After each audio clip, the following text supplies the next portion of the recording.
Today, of all days, is the day to celebrate National Comic Book Day with our own John Martin. Well, yesterday he was running around with toys. The day before that he had costumes. Now he's a kid in a comic book store. I am, yes. Good morning. Yeah, well, it's National Comic Book Day. We have to be like kids in a comic book store, right? Sure. Right. And we're talking about Amanda's comic book store, Muse Comics and Games. We've been talking all morning, basically the 101s of what I need to know if I'm going to get involved in the world of comics. Is how much I want to kind of like dive into it, how far down the rabbit hole I want to go. We have what you're probably familiar with. These are the Batmans, the Wolverines, the Marvel, the DC. We've also talked about some of the independent releases that have really inspired a whole lot more in terms of television shows, movies. You know, what Scott Pilgrim over here. This is based on. Brian Lee O'Malley did a comic book called Scott Pilgrim, and then became the movie Scott Pilgrim Saves the World. And this is his new book, Seconds, a graphic novel. So if you liked Scott Pilgrim, this is the way to go after that. You've been doing this for 20 years. Yes, I have. What kind of inspired you to, or what triggered that to kind of get into that whole world?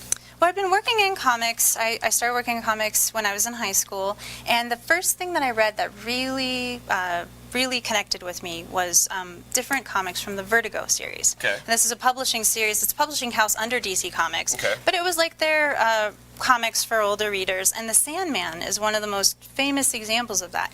Neil Gaiman is an award-winning author, and Karen Berger, who is an editor at Vertigo, got Neil Gaiman, Alan Moore, a lot of these famous British writers to come over and do comics. And in fact, at the time, it wasn't like he was a big name. It was Sandman at first, and then the other novels that he's written. Sure. Really, he's a superstar now. So it was Vertigo and these type of comics. And that's one of the things you maybe not think about is that some of the well-known, renowned authors, and they kind of do this as like on the side, or is this kind of like the gateway into well, some for Neil Gaiman, I mean, pretty much this is where he started even. So, and this is a fantastic series even today. And this was originally published in the late 90s, so it still even holds up as a fantastic book, 20 years later. So now, I mean, your world is comics. Do you still read all of them as they come through? Is there a specific series that maybe you follow and say, hey, maybe you should take this one, Yeah, definitely. I mean, we all have our favorites. So if I were really, like, someone just walked in, like, I'd love to try out comics. Saga, one of my absolute favorites. I think this is a great one to do. We were talking earlier about The Wicked and Divine is a new series that came out, and the theme behind this is pop stars as gods, like the mythological gods, or mythological gods as pop stars. Yeah. And so this is how, what worship and what music and pop music has done. So it's a social commentary as well as a really great comic. That's pretty deep. You know what's not deep? Our artistic skills. Real quick, I know we're running out of time here. We just want to show off. So you run a comic book store. You've never claimed to draw. No. First of all, so you actually did some paneling here. Right. What is this? Well, so I chose to go the XKCD route, where it's just stick figures. And so what we would call this is I'm drawing from life. So this is slice of life. So I've got my panels here, I've got my wide shot, and I've got my close-up. The space in between the two panels is called the gutter. And so there's my panel, and there's my coffee, because that's really important. So I went the highbrow route, slice of life, auto-bio comics. So then I want to see this and see this is Sleepy Cat.